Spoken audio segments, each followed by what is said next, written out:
Hey guys, Fire here, bringing you another game review. This time we're checking out 10 Seconds to Win. The title doesn't give it away. This game is about beating a level in 10 seconds to beat it, to win.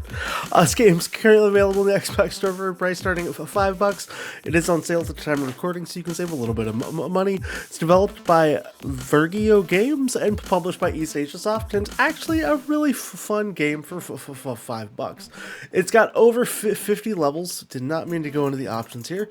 And there's even more levels being added to be able to add even more content to the game. I'm just going to talk and play the beginning one so I don't die a whole bunch.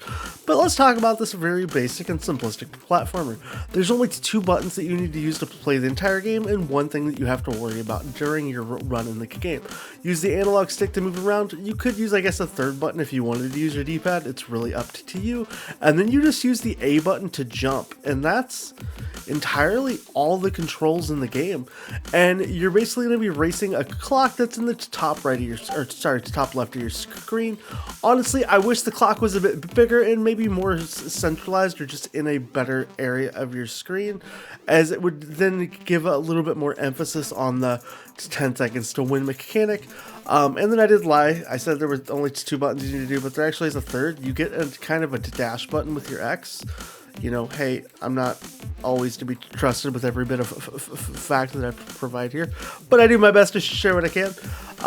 It's actually a really fun game. I love the cute retro style aesthetics of the game, and kind of just the simple nature. If you're someone who likes kind of speedrunning levels, the game does a good job at kind of ramping up its difficulty and adding pressure on you as it goes, but it also does a great job at introducing its mechanics at a very kind of basic level, one that's not going to make you feel super stressed, and one that's not going to make you get super frustrated either. It's going to feel rewarding every time you complete one of the levels, and for me, it's a great little game for the price for what it is.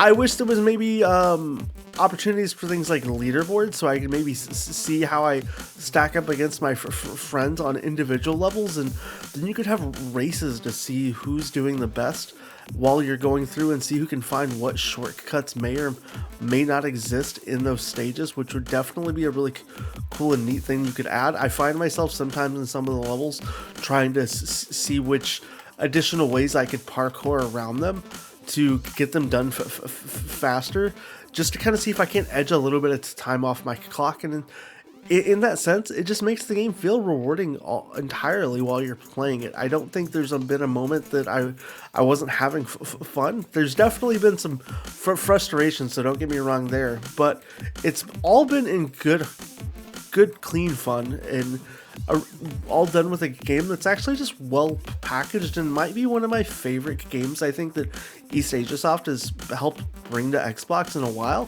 which is a lot to say because they bring a lot of games, but for the price of what this game is and for the content that you have, it's well done, and it's well done in such a good way. I mean, just look at the vast amount of levels you can get through. I'm going to kind of skim to one of these later levels just so you can kind of see how the content kind of evolves, and it kind of gets more and more difficult as you kind of get going, to the point where you're just going to be trying to do your best to get those times done, and some of them are going to feel very hard and frustrating, and some are going to introduce things that you weren't really necessarily expecting the game to do.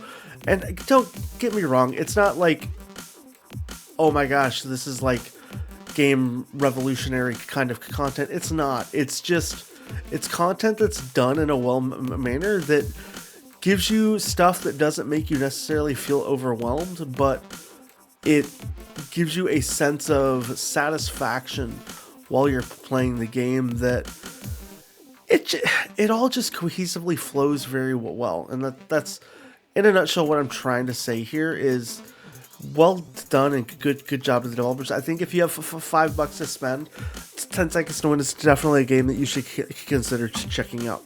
Outside of that, guys, let me know what you think down below in the comments. Did you enjoy my review? I love hearing your thoughts and see what you think. Hit that thumbs up button if you did enjoy it, and I hope to see you again soon.